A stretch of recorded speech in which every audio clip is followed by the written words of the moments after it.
guys, my name is Dave. Welcome to my channel, Stitched Ups, the new embroidery channel showing you guys how to smash out your designs, making all your designs end up fucking awesome. I will cover all the techniques that I use, covering all the basics and showing you what to do, the mistakes and the errors your designs have in common, from the stitched out errors to your software problems. I wonder how many just sitting out home having so many issues with what you're trying to learn, asking help and guidance by the aid of social media, and decided to do the show just to fucking feed you. I hope that by following these designs of the completion, you will always stitch up live from the designs you see from the software screen to this end product here, including its behind. So before we start, just hit subscribe and notification, so now you know it's time to come back to this channel. A different angle, different reason, Stitched Up can't be beaten.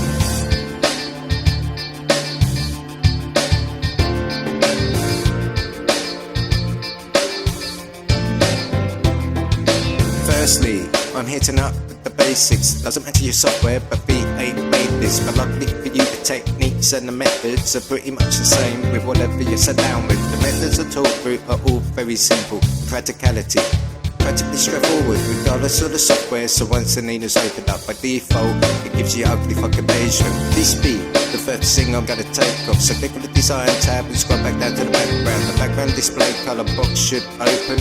We are interested only in the first two options. Solid color, that's the color of the screen.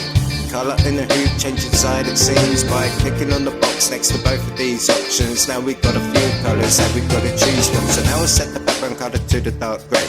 Now within the hoop I'm going to set that to the lighter grey. Click OK, and if the background's changed and if we're unable to show hoop, you can see the different colour tones. However, I prefer everything in white, so revert to the background and change that back to white. So the next thing is what's being used machine-wise to do the final stitch out. That's what my fab's for. My fab is creative and it's phenomenal. We're still remaining basic, it's pretty fucking old school. So now we open the hoop settings and the hoop settings tab.